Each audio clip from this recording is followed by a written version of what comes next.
Guys, magandang araw sa inyong lahat.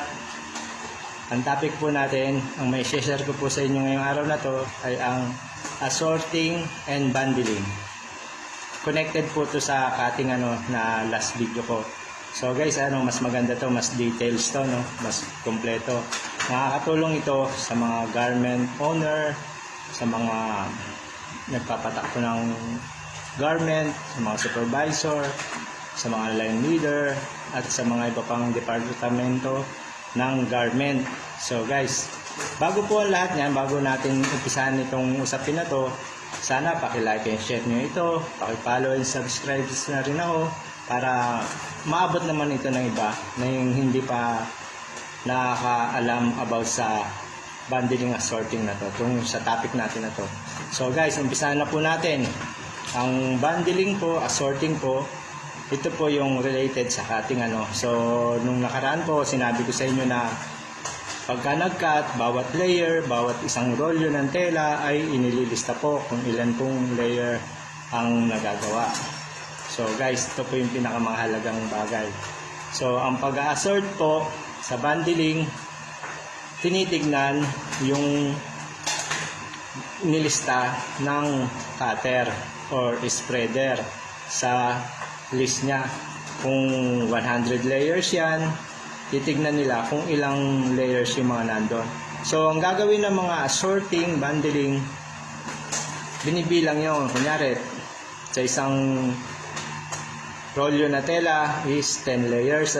So, kukunin nila yung 10 layers na yon. Tapos, lalagyan nila ng bundle.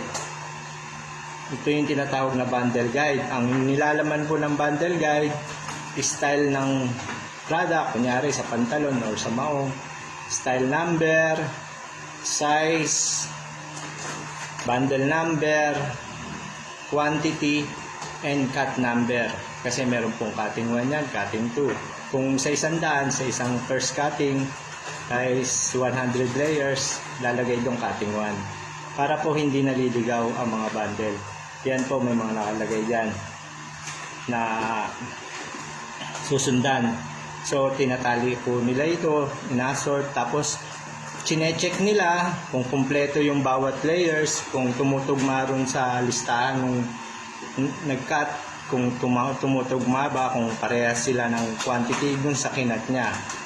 So, then ngayon guys, pagka kulang po yun, inire-record nila yan. Lacking parts, ganyan.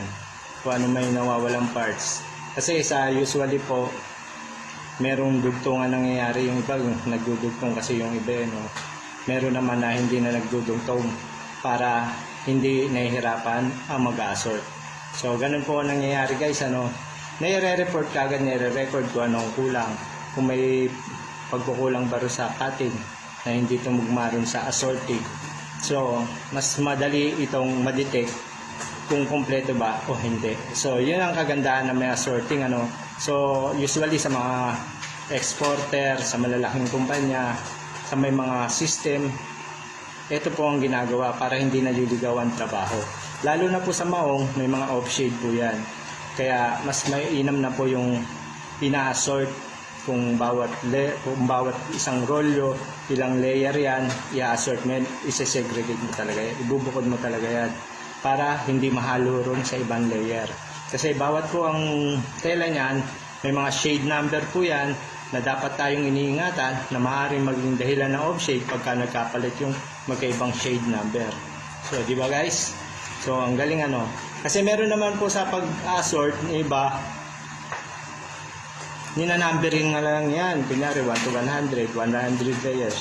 Nanumberin lang nila yan. Kung kulang man, dun lang sila nagre-record kung hindi sumakto sa 100.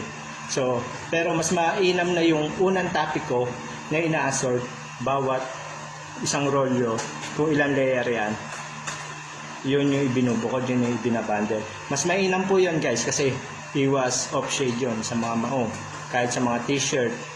Kasi makikita nyo naman, lalo na sa white, may 3 shade yan, minsan 4 pa. Diba? Kaya, ingat-ingat po sa paglalatag, ingat-ingat din sa pag-assort. So, Yung pagkatapos mong assort yan guys, nire-record din yan ng nag-assorting, babundling. Nire-record nila yan per parts, kung anong parts man yan, kung anong cutting yan, anong size yan, kung kompleto ba yan, nire-record din yan. Tapos, bago nila itine-turn over ito sa sewing department. Ngayon, meron naman magre-receive dun sa sewing department, i-check naman to kung tama lahat. Diba guys? Bago maumpisahan sa sewing. So, ito ang kagandahan ng may bundling assorting. Naiiwasan ang major problem sa pagtakbo sa isang kumpanya. Pag meron kayong bundling assorting, mapamaliit man kayo, mapamalaki man kayong garment, o nag-uumpisa pa lang kayo, dapat ginagawa nyo na to. Umpisahan nyo na to guys, kasi malaking tulong ito sa inyo para hindi kayo magkaroon ng major problem. Lalo na kung nasa larangan kayo ng garment, mapamaong man yan. Kahit anong tela, may mga shade number yan, makikita yan sa cutting. Lahat ng mga nasa cutting area, alam nila yan na may shade number. Kaya nga sila nagre-record bawat layer. No, sa isang rolyo, kung ilang layer yan, kaya nila nire-record para maiwasan ang off-shade. So ngayon, kung ang cutter nyo hindi ganito, maaari kayo magkaroon ng malaking problema. So dapat aware sila sa lahat ng bagay. Sa umpisa pa lang, dapat aware na. So guys, sana may natutunan kayo, no? Sa susunod na topic ko, sana may bahagi rin ako sa inyo maganda na maaaring makatulong sa negosyo nyo, sa inyo na mga nagtatrabaho sa kumpanya na hindi pa nakakaalam ng ganitong flow ng production. Kasi ako, matagal na ako sa garment, teenager pa lang ako, nasa garment na ako, hanggang sa edad ko na to, sa garment pa rin ako, garment industry. So malaking tulong talaga itong sineshare ko sa inyo.